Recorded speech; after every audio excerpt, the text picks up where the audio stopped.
नमः सर्वेभ्यः। तद्धितप्रकरणस्य अस्मिन् सप्तमे वर्गे स्वागतम्। अस्मिन् वर्गे तद्धिताधिकारेषु यः प्रथमः अधिकारः प्राग्दीव्यतीय अधिकारः, अस्य अधिकारस्य विषये विस्तारेण पश्यामः। आदौ वन्दनं। येनाक्षरसमाम्नायम् अधिगम्य महेश्वरात् कृत्स्नं व्याकरणं प्रोक्तं तस्मै पाणिनये नमः।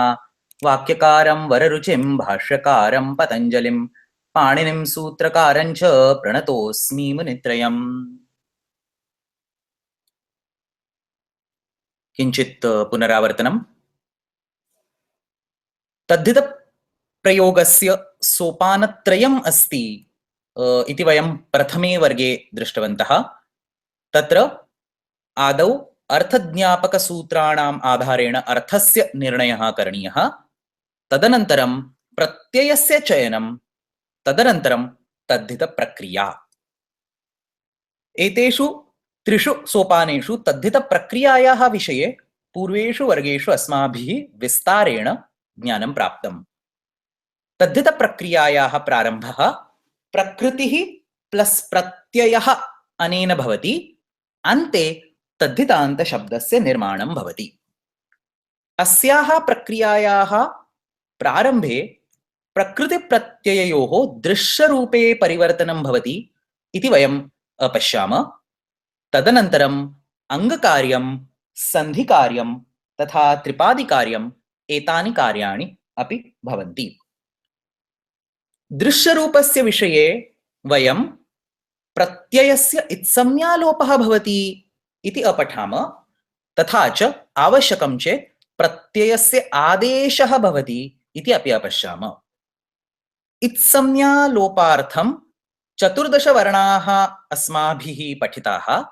तेषां प्रयोजनम् अस्ति चेदेव इत्संज्ञा भवति, तदनन्तरं लोपः भवति।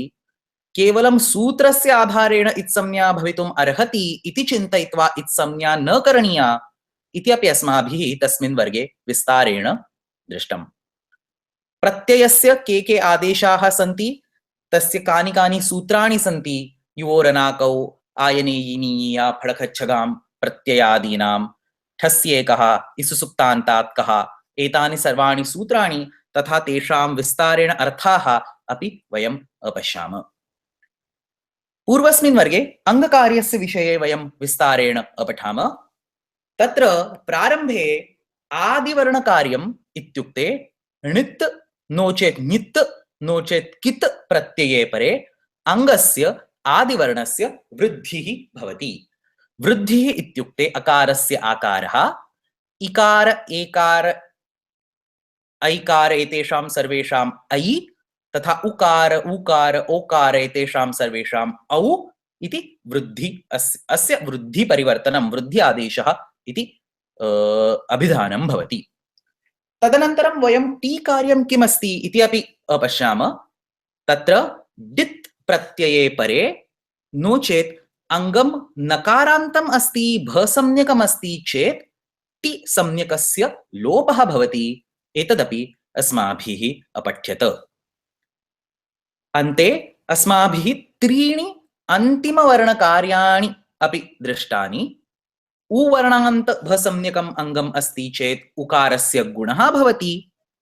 अवर्णान्त उत ईवर्णान्त भसंज्ञकम् अङ्गम् अस्ति चेत् तत्र लोपः भवति। तस्य कदृ शब्दस्य विषये एकः अपवादः, तथा ढकारः यत्र ढकारः यत्र प्रत्ययस्य आदौ अस्ति तस्मिन् विषये अपि एकः अपवादः अस्माभिः दृष्टः।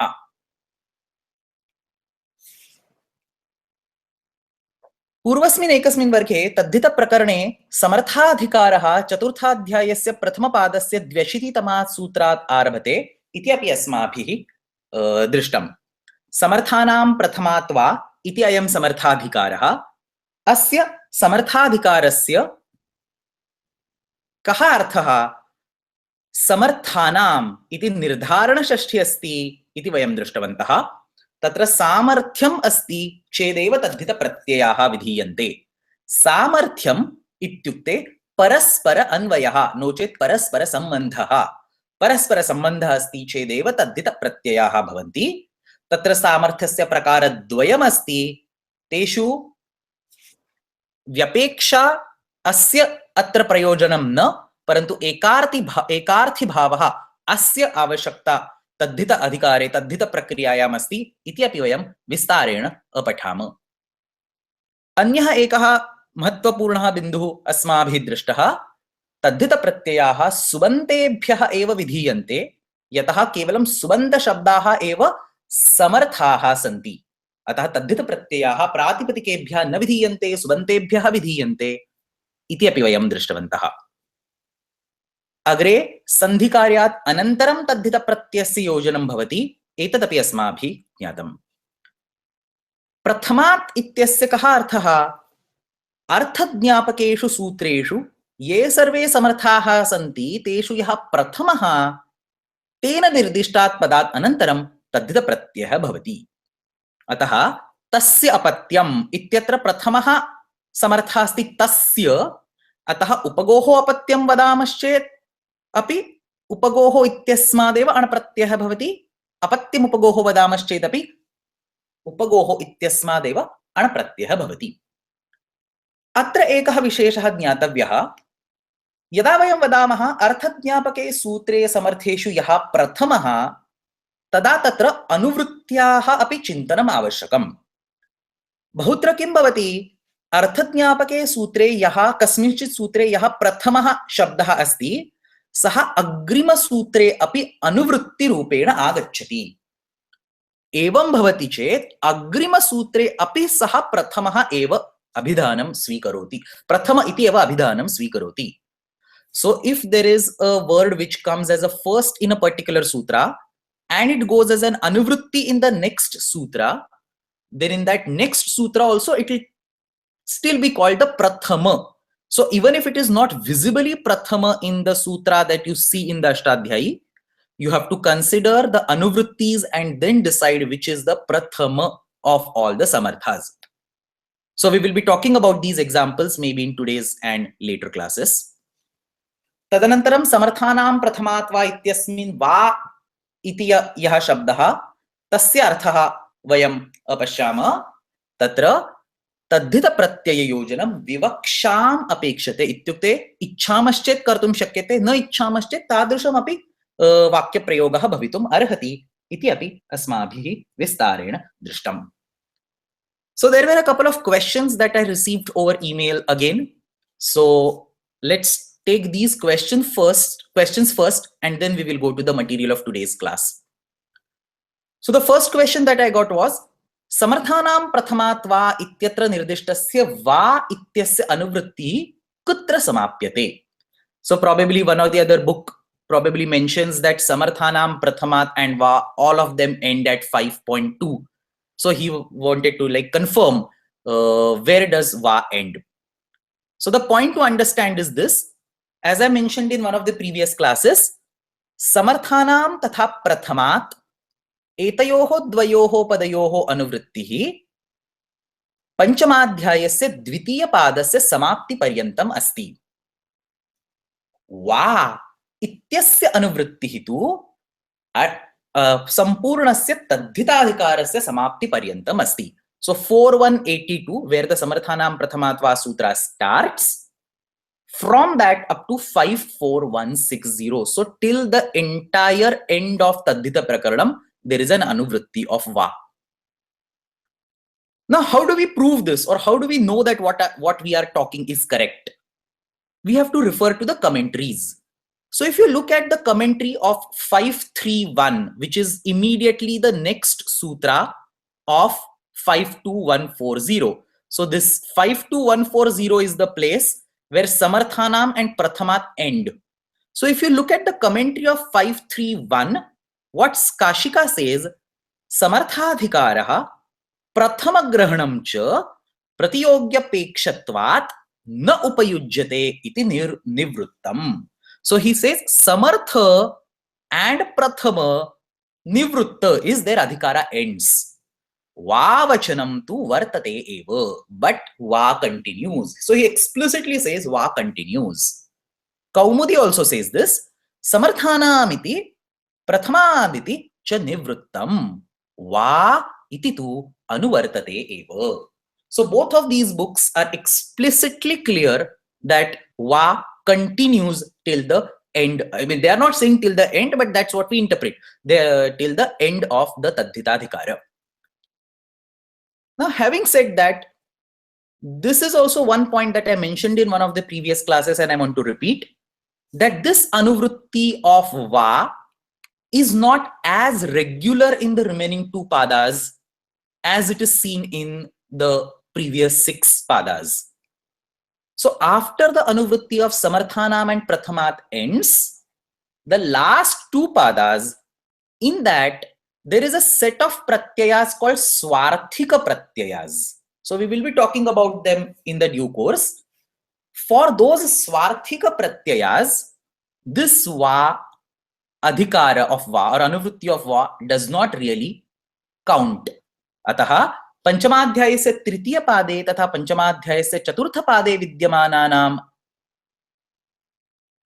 विद्यमानानां स्वार्थिक प्रत्ययानां विषये वा इत्यस्य अधिकारस्य खंडनं भवति. So it breaks. So for example, if you see 4.182, which is the samarthanam prathamadva, in Kashika, you clearly see here pragdisho vibhakti iti yavat swarthikeshu asya upayogah nasti. So he says this is not useful in the swarthikas.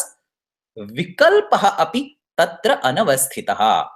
So swarthikeshu samarthanam and prathamat is not used, and vikalpa means the third letter va is also anavasthita, irregular.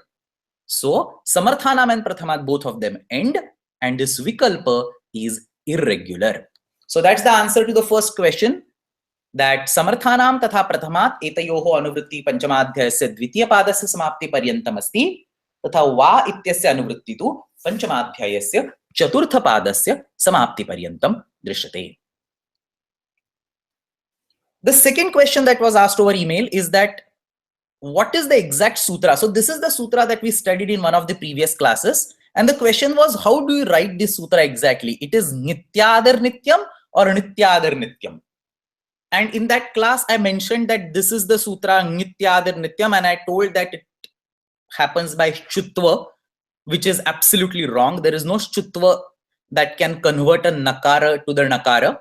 So thanks for pointing out this issue in the discussion.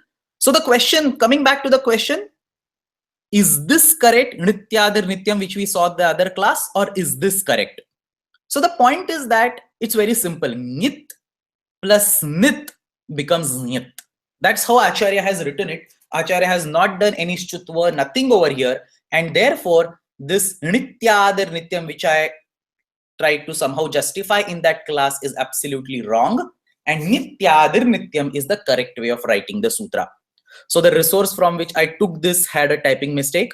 It's been corrected now. So I also have corrected it on the website. So that's the correct way to write this sutra, nityadar nityam. So if you see 61197, 61197, I'm not sure, yeah, it's updated.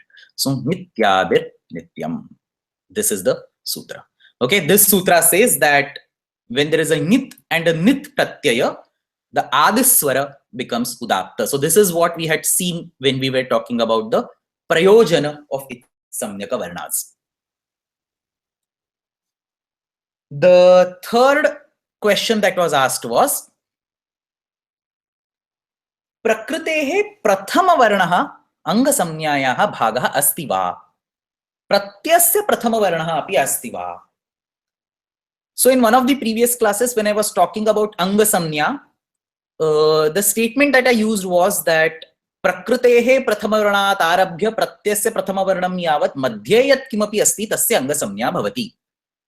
So this is a little bit confusing. So we have seen multiple examples where this should be clear, but I think this statement that I spoke is a little bit, it can be interpreted in 2 different ways. So I thought that I'll make it absolutely clear at this point. So the sutra was yasmat pratyaya vidhi tadadi pratyaye angam. So beginning with that prakriti. So to be clear, prakrutehe prathamavarnat arabhya pratyayasya prathamavarnam yavat yat shabda swarupam tasya angasamnya bhavati. And to explicitly answer the question that was asked, प्रकृतेः प्रथमवर्णः अंगसंज्ञायाः अंशः अस्ति, प्रत्ययस्य प्रथमवर्णः अंगसंज्ञायाः अंशः नास्ति. सो Vinata plus ढक इत्यत्र ढक अस्य प्रत्ययस्य अंगम अस्ति Vinata. Now, while we are at this point in time, there is also one important related thing that I must mention. This anga concept has to be discussed along with pratyaya. So unless there is a pratyaya, it doesn't make sense to say Rama is anga. So like, for example, we can say Rama is akaranta word, or Rama is pullinga word. So these kind of sentences make sense. But if you say Rama is anga, that doesn't make any sense. The immediate next question is anga for which pratyaya? So unless there is a pratyaya in front, it does not get the anga samnya. And an anga is of the type bha and pada, and therefore it will never get a bha or a pada samnya again. And therefore, anga has always to be discussed in context of a certain pratyaya. Ataha pratyayah agre asti chet prakritihi yaha asti tasyaha anga samnya bhavati. So this is technically not correct. I have mentioned this again and again, that there is a reason why he says pratyaya vidhihi, tadadi, pratyaya, and so on. All this has been discussed on the website in details. But just for like beginner classes or for our Taddhita classes, it's okay to assume that the prakriti gets anga samnya. Wherever this definition doesn't really come to, we will talk about it at that point in time. The next very interesting question that I received was, is the sequence of sutras on your website correct? Jalapute nirdishtaha sutra kramaha samyak asti va. And then there was a reference that such and such book that I had has a different numbering than what your website or presentations have been using. So the point is this: sutra pathasya bhinnani samskaranani kinchit bhidyante. So there are, so if you look at Kashika, or if you look at Kaumudi, or if you look at Balamanorama, there are going to be differences in numbering. Okay, so for example, I'll give you a straight example. So there is a sutra that we are going to discuss like 5 classes later on. Say Vruddhasya cha pujayam, Vruddhasya cha pujayam. So this is the Chaturthadhyayasya Prathama Padasya 166 tamam sutram asti Vruddhasya cha pujayam. But you see, it says SK0. So this sutra is not there in Siddhanta Kaumudi at all. Siddhanta Kaumudi technically is supposed to have all the sutras, but there are like 4 or 5 sutras in the entire Ashtadhyayi which are not in Siddhanta Kaumudi. Therefore, if you take the numbering based on Siddhanta Kaumudi, you are going to go off by 1. If you take the immediate next sutra, Yunashchakutsayam, again this sutra is not there in Siddhanta Kaumudi. Right? So different editions have certain minor differences between sutras. So another example is Uyaha. So this sutra, for example, so there are samskaranas which say that Uyaha and U are same sutra. So they say Sambuddhau Shakalya Setavanarhe Uyaha U Idutau cha Saptamyarthe. So then their numbering goes off by 1 going ahead. So there are different editions that differ. The one that I have picked up is based on Mahabhashya. It is also correct. So I'm not saying it is only it is correct and everything else is wrong. That's not what I'm trying to say. This sequence is also correct, and we will be sticking to this sequence. The final question was, samarthebhyah vidhiyante tasya prakriya katham lekhaniya. So in the last class, the prakriya that we saw, end-to-end prakriya, at the end of the class, we started with a pratipadika and we attached the Taddhita pratyaya to it. However, we also know that it's not the pratipadika to which the Taddhita pratyaya is attached, but it is a pada to which the Taddhita pratyaya is attached. Therefore, the question was, Taddhita pratyayaha padebhyah vidhiyante tasya prakriya katham lekhaniya. So the answer is here. Let's take this example. Vinatayaha apatyam इत्यस्मिन् अर्थे विनतायाः इति षष्ठी समर्थात् स्त्रीभ्यो ढक इत्यनेन ढक् प्रत्ययः भवति. So we have विनतायाः plus ढक्. तत्र अलौकिकविग्रहः करणीयः. अलौकिकविग्रहः इत्युक्ते तत्र विनतायाः इति यत् पदमस्ति तस्य प्रातिपदिकं तथा सुप्रत्ययः यः अस्ति तयोः भिन्नरूपेण लेखनं करणीयम्. लोके एतादृशं न क्रियते, अतः अलौकिक इति उच्यते. विनता प्लस ङस् प्लस ढक् इत्यत्र विनता प्लस ङस् प्लस ढक् अयं तद्धितान्त शब्दः अस्ति. अतः कृत् तद्धित समासाश्च इति अस्य प्रातिपदिक संज्ञा भवति. प्रातिपदिक संज्ञायां प्राप्तायां सुपो धातु प्रातिपदिकयोः इति सुप्रत्ययस्य लुक् भवति. So all these we have studied in like one of second class or third class, I think. I'm just repeating it so that we have a end-to-end prakriya in front of us. Idanim vinata plus dhaka iti asmabhihi praptam.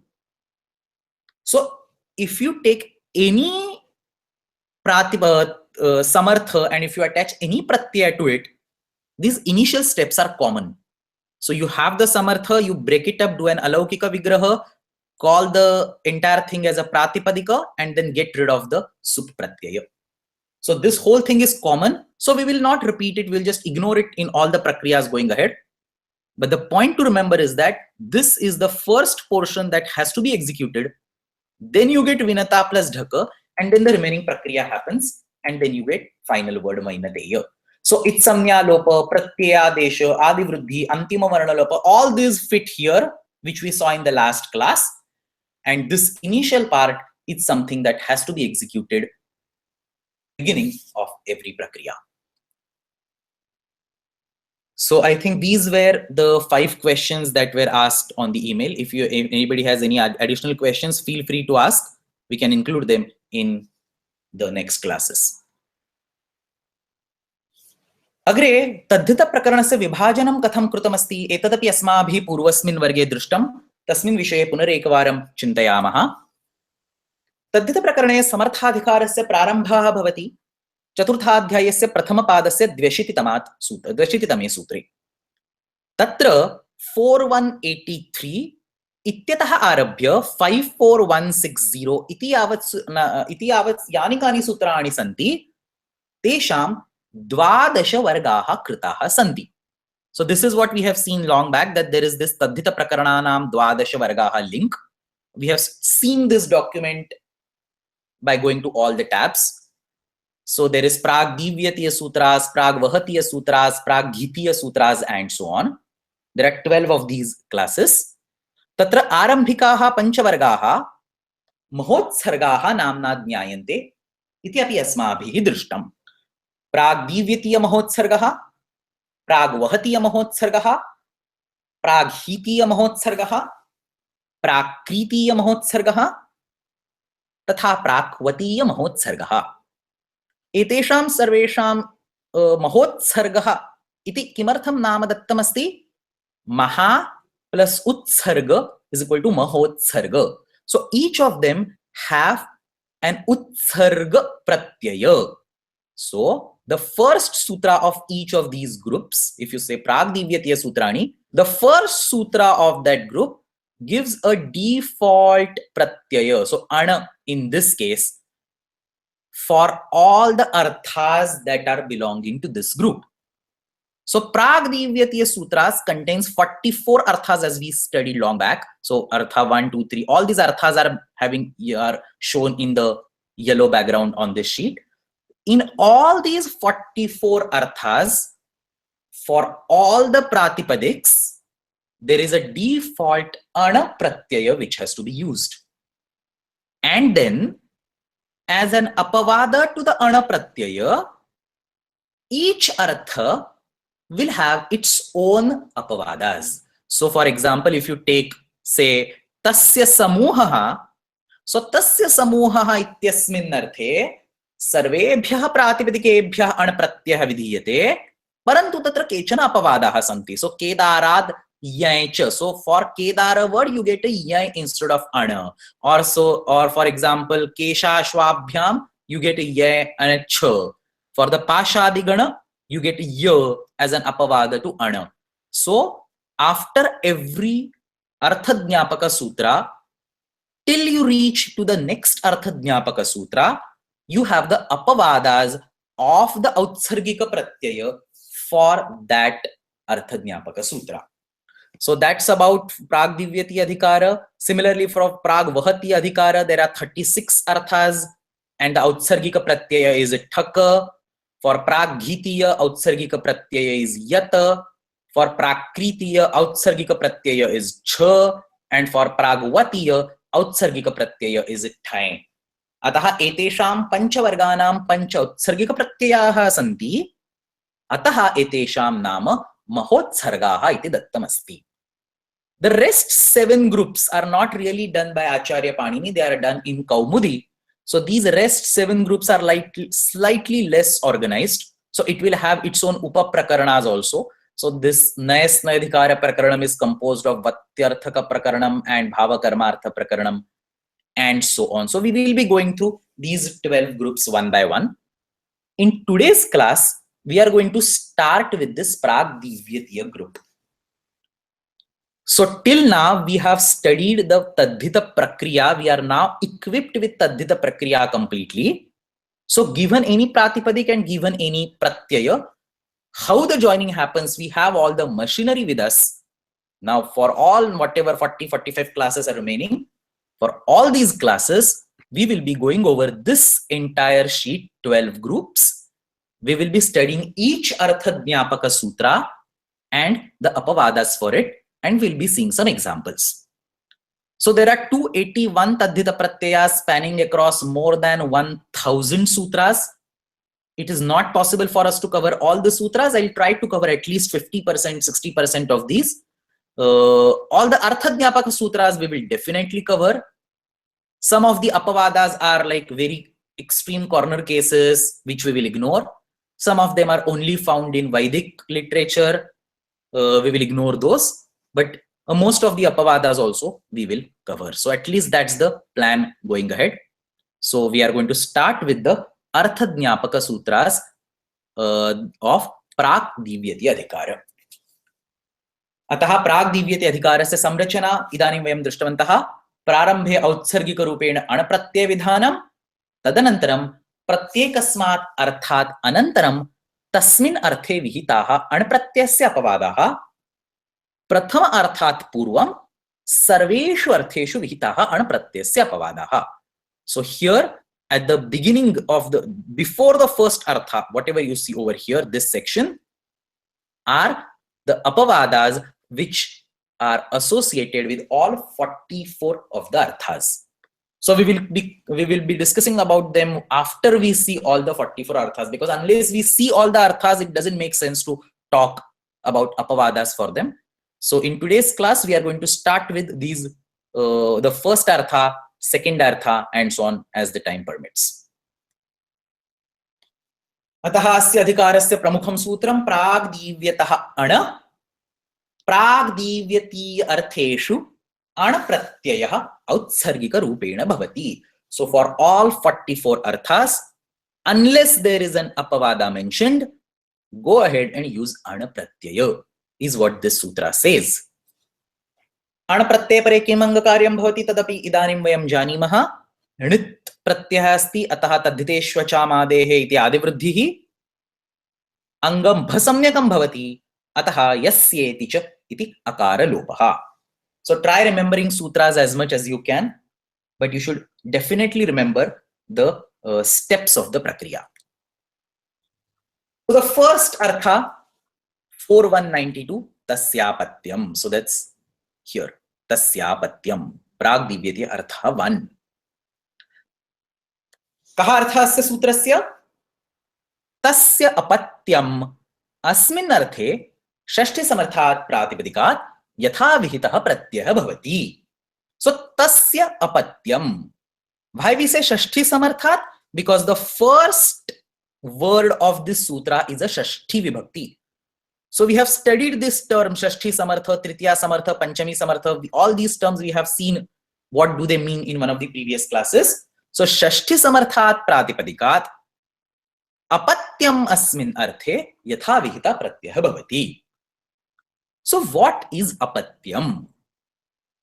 Interestingly, this question is not answered by Panini, and there is a debate amongst the experts. So there are two views. One group of scholars says that your immediate son or your immediate daughter is called apatya.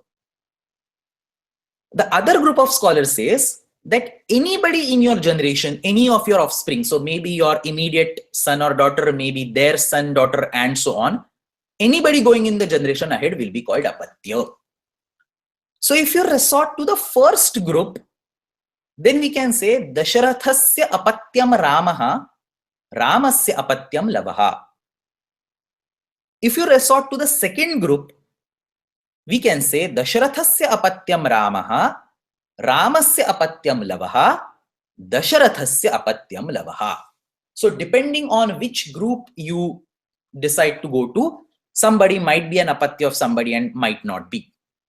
Now we are not going into these detailed discussions of what is correct and what is not. For this class, we are going to assume the second of the definitions. So we are going to say apatyam ityukte, any of the offsprings, anybody who comes in your generation, descendants, will be known as your apatya. Using this definition, it is easy to justify the words like Raghava. So Raghoho apatyam Raghava. So Raghu was like 40 generations before Sri Ramachandra, but we still call Sri Ramachandra as Raghava. So there are these certain examples, or Kuroho apatyam Kaurava. So these examples can be justified with the second definition, second argument. So we are going to assume that apatyam is any of the offsprings, not necessarily the immediate offsprings. There is also another reason why we are resorting to this definition. If you think about how the word apatya is derived, the derivation that is given is this: na patanti narake pitaraha yena tat apatyam. So a person who is responsible for making sure that the pitaras don't fall in the naraka. Na patanti narake pitaraha yena tadapatyam. So now if, for example, a person does all the shraddhadi karma, it is assumed that that karma not just benefits his immediate parents, but also his parents, parents, or great-grandparents, great-great-grandparents, and so on. Ataha pautradayah api pitamah adinam narakad uddhartaraha. They are capable of, the pautrades, that is the third and the beyond generation, are capable of uplifting the pitamahas from the narak, and therefore, technically speaking, even if you go by the definition of this word apatyam, they will be called apatya. Ataha tesham api apatyatvam astyeva. Ataha apatyam ityukte kevalam putraha iti na putra pautradayah sarve. One more point to understand over here is that apatya is a gender neutral word. It is a napumsakalinga word, and it indicates a male child as well as a female child. Ataha tasya apatyam puman tatha tasya apatyam stri ityasmin arthe dvayoho arthayoho asya sutrasya prayogah kartum shakyate. But when we say tasya apatyam stri, there is going to be an additional stri pratyaya that will come because it is a strilinga. So when we say tasya apatyam puman, only the Taddhita pratyaya will come. When we say tasya apatyam stri, the Taddhita pratyaya will come, as well as an appropriate stri pratyaya will come. So we will take a look at such examples going down the line. Similarly, this word tasya is not necessarily feminine tasya, masculine tasya. This word tasya is again gender neutral, and therefore it is basically used to indicate a shashti samartha rather than the gender. And therefore, tasya apatyam ityatra purushasya apatyam bhavet va striyah apatyam bhavet. Ubhayoho vishayasya sutrasya prasaktihi asti. So all in all, there are 4 combinations: a man's son, a man's daughter, a woman's son, or a woman's daughter. All 4 combinations are represented by this tasya apatyam. So, and by son and daughter, it's not necessarily the immediate son and immediate daughter. So we can say a man's male offspring, a man's female offspring, a woman's male offspring, and a woman's female offspring. So these all 4 combinations are represented by this tasya apatyam. So tasya apatyam asmin arthe shashthi samarthat pratipadikat. So tasya ityasya अन्वयः येन सह क्रियते तस्मात् अयं प्रत्ययः भवति. So this is the example that we have seen n number of times. Upagoho apatyam तथा अपत्यम उपगोहो उभयोः विषये उपगोः शब्दात् एव अण प्रत्ययः भवति. And finally there is this component yatha vihitah pratyayah. So what does it mean? If there is a specific apavada, you use that. Otherwise, you use the outsargika ana pratyaya. Ataha outsargikah ana pratyayah no chet ana pratyasya apavadaha. And that apavada will be of 2 types. So if you go to the set of sutras, that apavada can be given over here in the top. So in that case, that apavada will be applicable for all 44 arthas. Therefore, it will definitely be applicable for tasyapatyam. Or that apavada can be sitting over here. So if you see, this tasyapatyam is 4192 and the next sutra is much below 421. So sutras after that, the Arthadhyapaka sutras after that are pretty close to each other. So there are like only 3-4 apavadas or 2 apavadas, 1 apavada between them. But if you look at tasyapatyam, which is the first pragdivyatiya artha, there are a huge number of apavadas. So you see, there is an iya, there is a chpaya, there is a phaka, there is an aya, iya, yaya. In some cases, the pratyaya will be removed, phaya, again an ana, dhaka, and so on. So there is a huge list of apavadas that are provided for the tasyapatyam sutra. This is the reason why even in the Kaumudi, the discussion for tasyapatyam deserves its own chapter. So there is called an apatyadhikara. So they say apatyarthaha or apatyadhikara. So they create it as a separate chapter and they discuss this tasyapatyam along with all its apavadas. And that's what we are also planning to do. We will keep the apavadas of tasyapatyam aside for now, and we will be jumping over to the remaining sutra. So all the other sutras, their apavadas are like 1, 1, 2, 2. So we will be taking that. And after all the 44 arthas are covered, when we come back to this top section and we discuss these apavadas, along with that, we will also discuss the apavadas of tasyapatyam. So for now, all that it matters is that this is the first pragdivyatiya artha. It is used to represent an offspring, and there is an appropriate pratyaya that is to be attached to that shashti samartha. So this sutra also represents a general framework or a general template in which all the meanings will be discussed. So there will be some sutra asmin arthe prathama samarthat, dvitiya samarthat, and so on, pratipadikat. So this pratipadikas is technically wrong because if it is a samartha, it is not a pratipadik, but we will talk about it sometimes later. Yatha vihitah pratyayah bhavati. So tasya patyam asmin arthe shashti samarthat pratipadikat yatha pratyaya vidiyate. Tena raktam ragat asmin arthe tritiya samarthat pratipadikat pratyayah bhavati, and so on. So this vibhakti will change. This yatha vihita pratyaya will remain as it is, and this sutra will change. So this is the pattern in which all the arthas will be discussed going ahead. So here are some examples. Upagoho apatyam ityatra outsargika rupena ana pratyayah. Upagoho plus ana. Upagu plus ana. So ngas pratyaya is deleted by supodhata pratipadikayoho. Adivruddhihi bhalo yasyati chaiti kshamyatam. Gunaha upagu becomes upago, and by or gunaha echo yavayavah aupagav. विनतायाः अपत्यम इत्यत्र स्त्रीभ्यो ढक इत्यनेन ढक प्रत्यय भवति. So if we see 41120 in this list, so it starts from 4192, 41120 in this list is स्त्रीभ्यो ढक. So it's very simple. For the स्त्री प्रत्ययान्त words you get a dhaka pratyaya. So स्त्रीभ्यो ढक इत्यनेन ढक, we already know the prakriya vainateya. Kuroho apatyam. So there is the sutra 4186. Now you see this sutra 4186. It occurs here. Utsadibhyah aya.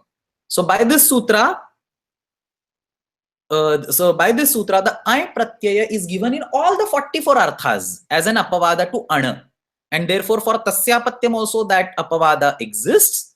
Therefore kuroho plus aya kaurava. Dakshasya apatyam. So the word daksha is an akarant word. Akaranta shabdebhyah iya iti pratyaya bhavati ata iya. So 4195 immediately, like two sutras next. So 4192 tasya apatyam is where the artha starts. The first apavada of ana. So this is these two sutras for 93 and 94, they will talk more about how the prayoga has to be done. And the first apavada mentioned over here is ata iya, which gives an iya pratyaya. So that's where you get an iya pratyaya. Daksha plus iya adi vruddhihi akara lopah dakshi. Itopi kanichan udharanani. So raghu plus ana raghava, ganga plus dhaka gangeya. So just like vinata plus dhaka vainateya, ganga plus dhaka gangeya. Rajan plus ana rajanya. So okay, we'll talk about this later on. Maybe there's a mistake over here. Dasharatha plus iya dasharathi. Shiva plus ana shaiva. Subhadra plus ana saubhadra. Somadatta plus iya saumadattihi. Saumadatti. Diti plus nya daitya. Prithvi plus aya parthiva. So see a lot of different pratyayas giving a lot of different examples. So we will be taking a full set of classes for understanding the apatyartha and the apavadas for the corresponding for the anapratyaya.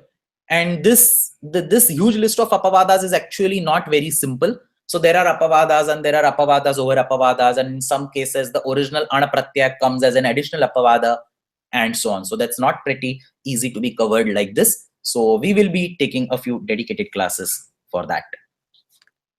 So let's go to the second artha in the chart. So this is 4192 first. The entire 41 is about the apavadas. So you see, entire 41 is for the apavadas of Pragdivyate Artha 1. 42 starts with the second artha, Tena Raktam Ragat. So Pragdivyate Artha Dvitiya asti, Tena Raktam Ragat.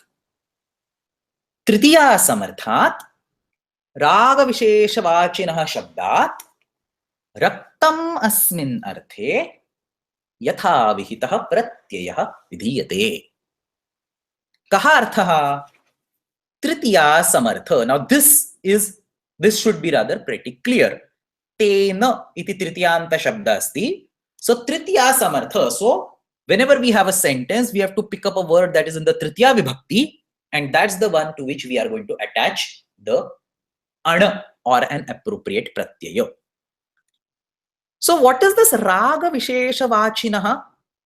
In very simple language, raga vishesha vachinaha shabda ityukte saha shabdaha yaha kasyachana color ityasya nirdesham karoti. So name of a color. Raga vishesha vachinaha shabdaha ityukte varna vishesha vachina varnasya nirdesham yaha shabdaha karoti. Saha shabda yatha harita, pita, rakta, neela and so on. So name of a color is what we are talking about. How this word raga is created? रञ्ज इत्यस्मात् धातोः करणे घञ् प्रत्ययं कृत्वा राग इति शब्दः सिद्ध्यति रज्जते no चेत् वर्णान्तरं प्राप्यते अनेन सः रागः. So an entity which is used to give a color. It's a very convoluted way of writing, but simple language, it means a color. So ranjana sadhanam dravyam. So an object which is used to do the coloring is raga. So raga vishesha vachana shabda ityukte varna, color. What does raktam mean? रक्त इत्यपि same धातु रंज धातोः क्त प्रत्ययं कृत्वा अयं शब्दः सिद्ध्यति वर्णान्तरं प्राप्तम्. Varnantaram praptam is the color has been changed. So rakta means colored, raga means color. So the same word is being used as a verb over here, color, and the same word is being used as a noun over here, color. So in English we'll say when a color is used to color something, you use the appropriate pratyaya and you attach it to the name of that color. So an example will make it clear. Kashayena raktam. So kashaya is a name of a color, reddish brown color. Kashayena raktam ityatra. There is a color, kashaya, and there is a raktam. So there is a way of saying that it's been colored. Therefore, kashayena raktam ityatra. Kashayena अस्मात् शब्दात् औत्सर्गिक रूपेण अण प्रत्ययः भवति. So there is no special apavada given, therefore it is an ana pratyaya. Kashayena plus ana, kashaya plus ana, kashaya. अतः kashayena raktam kashayam. Vastram ityarthah. So typically a colored vastra is what you refer to or represent by tena raktam ragat. Now it is important to understand that there is a word raktam and there is a word ragat, and both of them are really important. So if you miss one of them, so if you are using a color but you are not using it for coloring, you are using it for something else, then you cannot apply this sutra. Similarly, if there is an action of coloring, but if we say Devadattena raktam, so Devadatta is coloring. This is a karmani prayoga. Devadattena raktam. Ityatra there is no color defined. Ityatra ragat iti nasti. Ataha ana pratyah na bhavati. So just like Kashayena raktam, one might see very similarity between Kashayena raktam and Devadattena raktam. But atra Kashaya is an instrument. Karanam asti. Devadatta is a karta. Therefore, you do not use the ana pratyaya over here because there is no color being discussed. Raga iti nasti. Tathaiva if you say kashayena dhutam, so something has been cleaned using the kashaya color, not necessarily color, but cleaned. So then you don't use this because there is no raktam entity available. Ataha ityatra raktam ityasya bhavat ana pratyaya na vidhiyate. So you must use ana pratyaya, or not necessarily ana, you must use this sutra only when both of these entities, the raga and the rakta, both of them are present in the sentence. So some examples: kashayena raktam kashayam. So all these cases there is an outsargika ana pratyaya. Manjishthena, manjishtha is red. So when I say red, there will be different shades of red. So for example, manjishtha is also red. This rakta will also be called red. So there will be different versions of red. Laksha is also called red. But then there are like different shades of reds. So it's not like exactly the identical red color. So manjishthena raktam manjishtham. Kusumbhena raktam kausumbham. So kusumbha is gold color or saffron. Shuklena raktam shauklam, white. Krishnena raktam karshanam, black, and so on. Now, if you see the next sutra, so that's 421. If you see the next sutra, 422, there is a apavada to it. So remember that anything that comes after an arthadnyapaka sutra is an apavada. So laksha, rochana, shakala kardamat, Thaka. So very simple sutra. Laksha, Rochana, Shakala, and Kardama. So for these four words, the pratyay Thaka comes as an apavada to ana. So Lakshaya Raktam, Lakshikam. So Laksha is again color of a brick or red or brownish. So Rochanaya Raktam, Rauchanikam, again a version of red. Shakalena Raktam, Shakalikam. So everywhere when you have a thaka, remember there is a parivartanam, thasya ikaha. So there will be an ikka in the final form. So Lakshaya Raktam, Lakshikam, Rochanaya Raktam, Rauchanikam, Shakalena Raktam, Shakalikam. Shakala is black. Kardamena Raktam, Kardamikam. Kardama is the color of sand. So Kardamena Raktam, Kardamikam. And for these last two words, Shakala Kardama, so if you can see over here, they are actually written in brackets. The reason for doing that is the Bhashya says that for these two words, the Thaka Pratyaya comes as an option. So we can actually go to this sutra and I'll show you. So if you go to this sutra 422, what Kashika Vritti says, see this sentence. Shakala karnamabhyam ana appi ishyate. So what he says is that ishyate means deserves or you can apply. So for the word shakala and kardama, ana appi ishyate. So you can apply ana for shakala and kardama. So shakala plus ana is a shakala, kardama plus ana is kardama. So for laksha and rochana, you have a compulsory thak. For shakala and kardama, you have either a thak or an ana. Now there are a few vartikas associated with this sutra. So understand there is only one apavada which is given by 422. So the immediate next sutra will be the third artha. So there is no apavadas anywhere around. And then there are apavadas all the way at the top. But these don't make sense for the current context because we are talking about colors and there is no color sitting over here. So these apavadas won't make sense. So there is only technically speaking one apavada. But then there are certain vartikas. So simple vartikas again. Pitat, kanna vaktavyaha. So for the word pita, you apply kana. Pitena raktam, pitakam. So you apply kana. Nilya anvaktavyaha. So for the word neeli, neeli means indigo. For the word neeli, you apply an.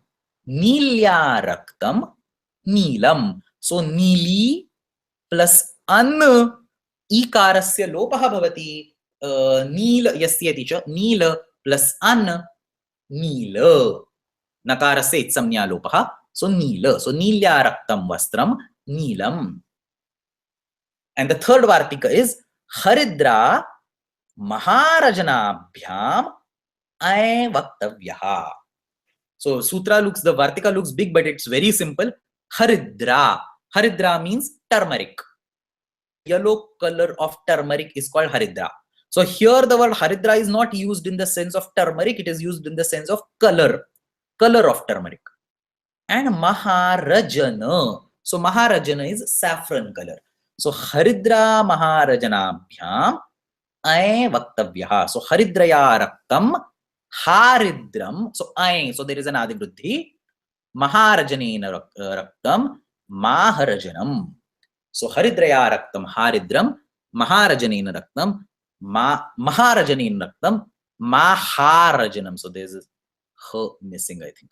Maha missing, I think. Maharajanam. Let's see what Kashika is saying.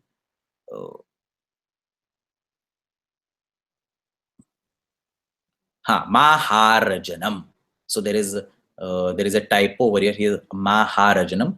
There is a typo over here. It should be Maharajanam. So this is all about Tena Raktam Ragat. So if you come across any color, now you know what pratyaya to apply.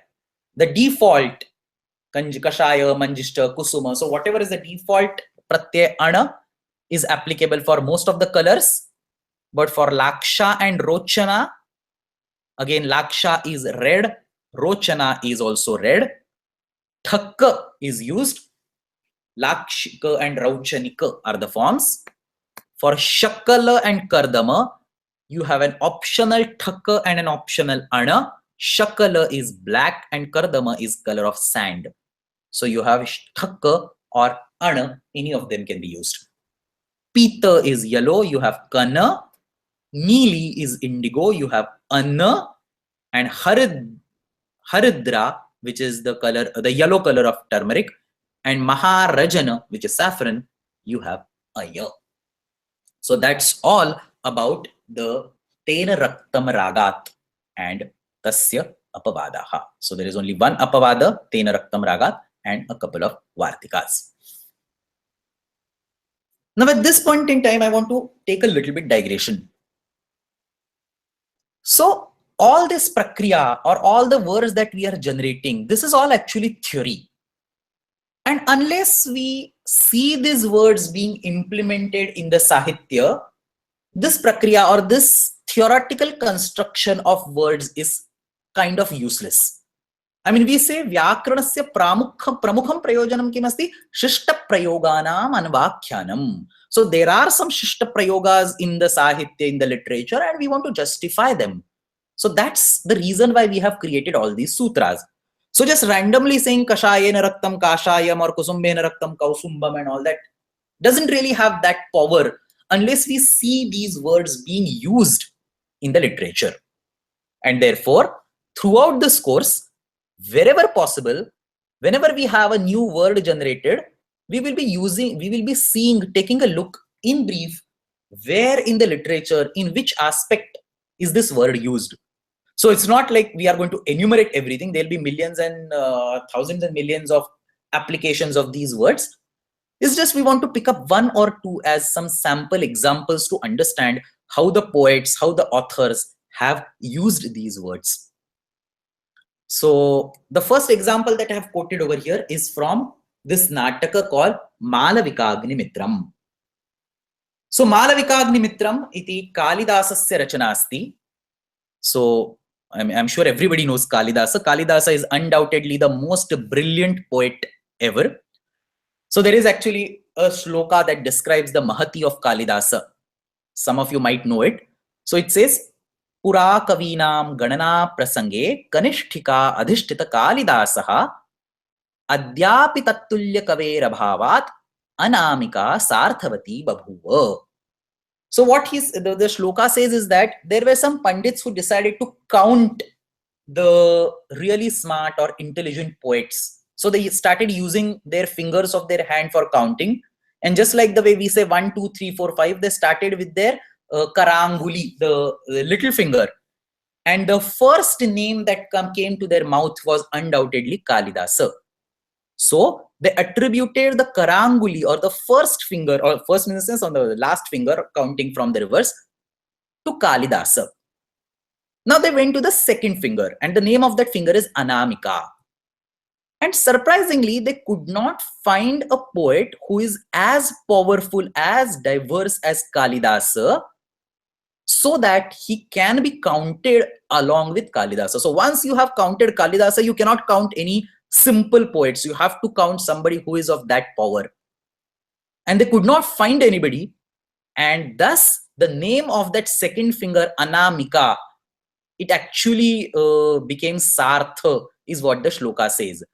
So, Pura kavinam ganana prasange kanishthika adhishtita Kalidasaha. So, the kanishthika, the little finger, was attributed to Kalidasa. Adyapi tattulya kavehe abhavat anamika sarthavati babhuva. So there is no name attached to the next finger which called Anamika. So the Anamika justifies its name, is what the poet says, is what the Rachanakar says. So keeping pun aside, Kalidas is definitely one of the top poets that the language has got so far. And this Malavikagni Mitram is the first natak that Kalidas ever wrote. So there are 3 natakas that Kalidas also. This is all like side diversion, but this is very important to understand. So I am spending some time on this. So Kalidasa wrote 3 Natakas in all: Malavikagnimitram, Abhijnana Shakuntalam, and Vikramorvashiyam. And all other granthas that you are aware of, like Raghuvamsha, Meghadutam, Kumara Sambhavam, all are kavyas. So Natak is defined as kind of a prose, or there's a discussion, or there's patras and they talk to each other. So there is this Malavikagnimitram, Abhijnana Shakuntalam, and Vikramorvashiyam. And out of these 3, Malavikagnimitram is the first Natak that he wrote. And interestingly, if you do a comparative study of Malavikagnimitram along with Abhijnana Shakuntalam, you will realize how Kalidasa grew as a writer, as an author, starting with Malavikagnimitram and going up to Abhijnana Shakuntalam. So Malavikagnimitram is, if you read it, you will understand that it is a piece written by a benign writer or a novice writer. Whereas Abhijnana Shakuntalam is a masterpiece of Sanskrit literature. And therefore, you see a gradation or see a growth in Kalidasa, starting with Malavikagnimitram, going up to Abhijnana Shakuntalam. So anyway, Malavikagnimitram is a story of a love story of Malavika and Agnimitram, and it has 5 chapters. So this sentence is picked up from the Panchama Sarga of Malavikagnimitram. So it says, Tato bhratri shariram agnisat krutva punarnavikruta vaidhavya dukkhaya maya twadiyam desham avatirya ime kashaye grihite. Statement is nothing. I mean, he says that Parivrajika is a female sannyasin.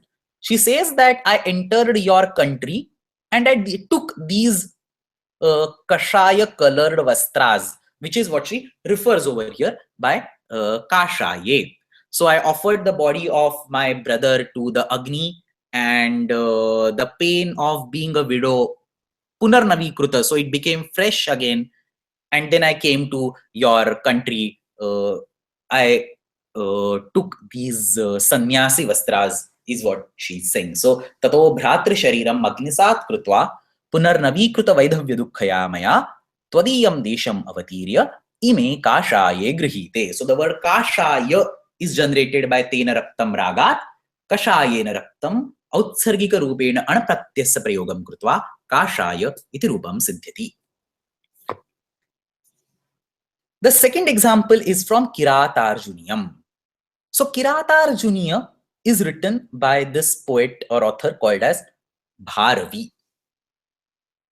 I think 6th or 7th, I don't remember, 7th century, I think, AD. So Kalidasa is well known for his upamas. Okay, he's recognized for his upamas.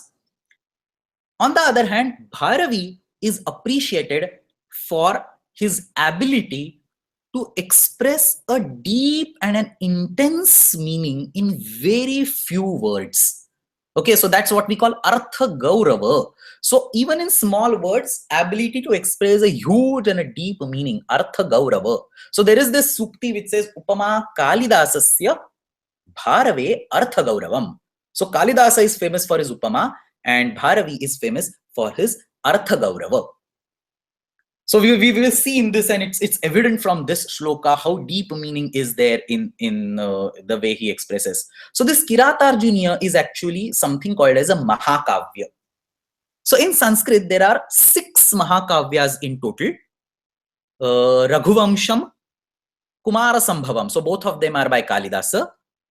Third is Kiratarjuniya, which is this by Bharavi. Fourth is Shishupala Vadha by Magha. 5th is Naishadha Charitam, I think it's by Harsha, if I'm not wrong. And then there is Bhatti Kavyam by this Bhatti. So these are the 6 Mahakavyas, and this Kiratarjuniyam is one of them. Mahakavya means huge. So by size, it is pretty big. So Kiratarjuniya is like 18 chapters. So Mahakavyam.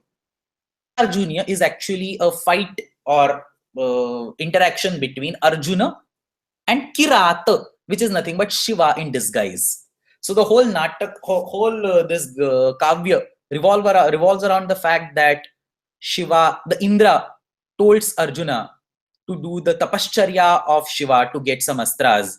and Shiva is doing the tapasya, Kshamyatam, Arjuna is doing the tapasya of Shiva, and then Shiva comes to meet him in form of a Kirata, and then they have a fight and so on. I'm sure most of you have heard that story. So that story has been excellent, glorified, additional characters have been added, some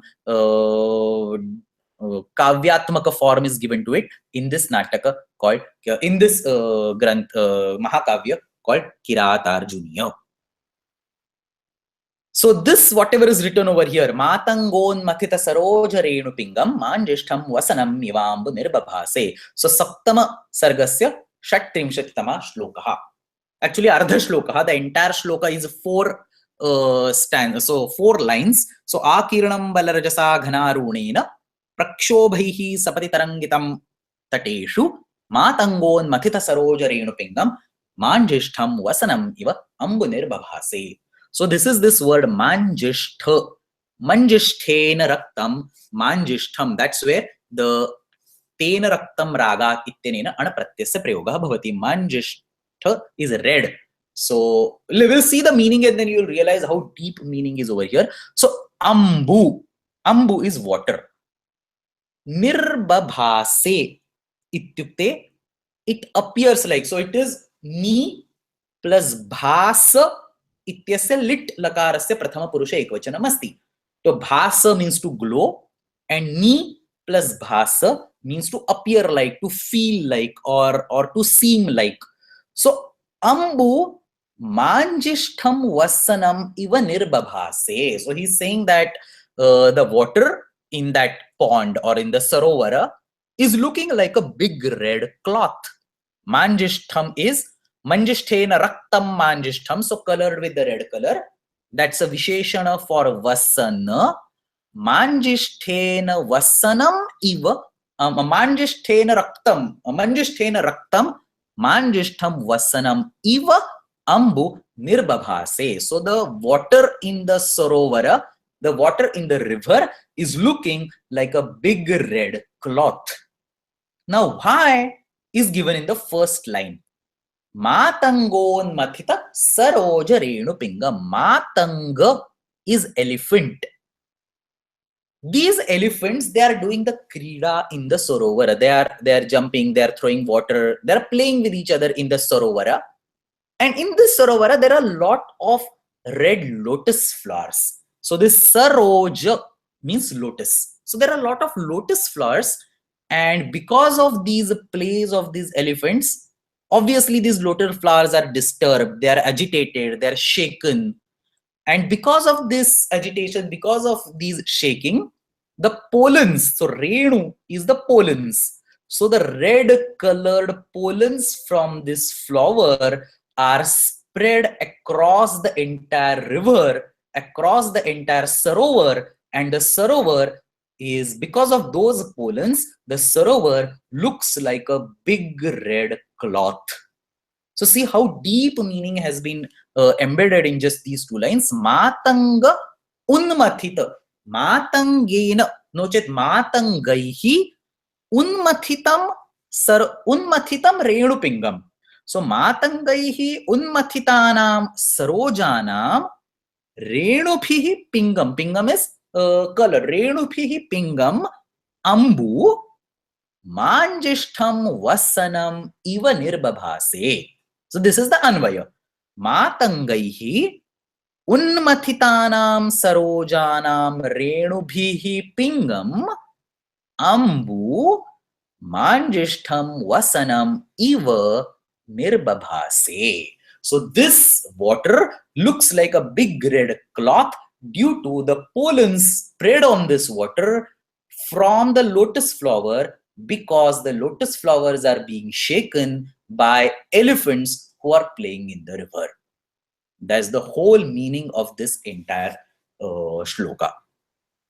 So there is a, maybe we'll spend a minute or 2 on talking about this Kiratarjuniyam. So this Kiratarjuniyam is a very nice grantha, not just because of Artha Gaurava, and as you can see, there is a lot of Artha Gaurava over here, but there are other things. So this Kiratarjuniya is famous for this shlokas that exhibit what we can call as linguistic acrobatics.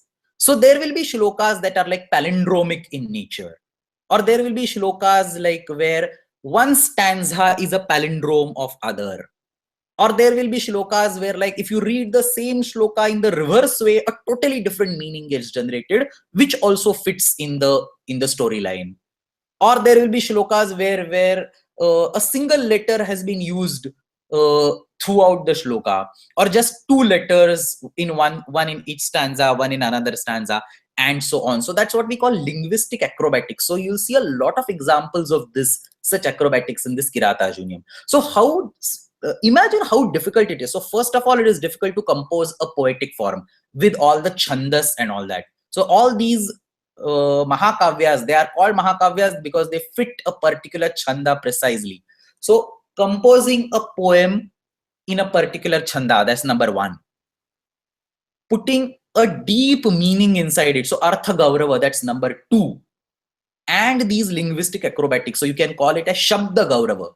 So not just the Gaurava of the semantics, but also the Gaurava of the syntax, the Shabda Gaurava. So that shows how intelligent or how talented Bharavi was by this Kriti. So study of these linguistic acrobats of Kirata Arjuna is itself a topic of research. You can keep on finding examples after examples in this. So the third example that we want to take a look, and then we'll stop, is Shishupala Vadha, which is by Magha.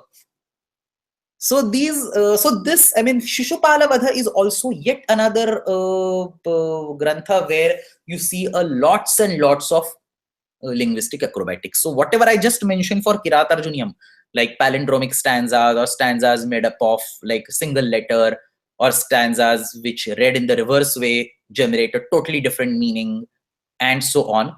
So all these things you see also in Shishupala Vadha, just like Kirata-Arjuniya. And Shishupala Vadha is again a Mahakavya. As I mentioned, it is one of the 6 Mahakavyas. It has like, I think 21 or 22 chapters and like 1,800 shlokas are there in this. Pretty much elaborate. This particular shloka is very simple, is extremely simple. So it doesn't look like, but it is extremely simple.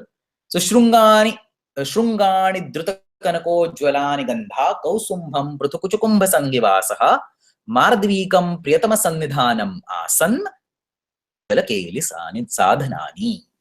So this stanza is let's understand what this says. So Jalakeli Sadhanani. So sadhana is an instrument, Keli is krida. And so what he says is Narinam iti Jalakeli sadhanani asan.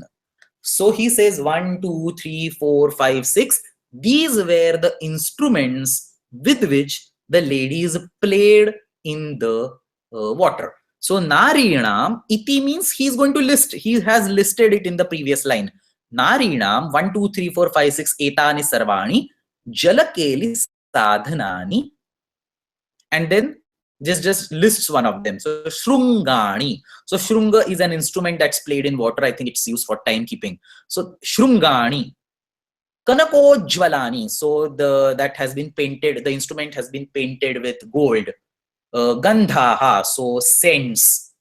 Kausumbham Pruthukuchakambha Sangivasa. So this whole thing means the cloth that is colored with the Kusumbha color. Again, Kusumbha is red. So Kausumbham Pruthu is Vishala. So big cloths or big vasanam, which is color with the Kusumbha, gold or red, saffron color. Mardvika is Madhya, alcohol. And Priyatama Sannidhanam. So all these are different ways for the woman to do the krida in the water, is what this sentence this shlok means. So again, the word that we talked about here is Kausumbha, which is Kusumbhena Raktam Kausumbham. So this way, I mean, I spent probably 15 to 20 minutes on this. Maybe going ahead, we will not spend so much time. But this specifically, the Kalidasa and the Kirata-Arjuniya is pretty close to my interest. So I thought I'll explain a couple of more things about it.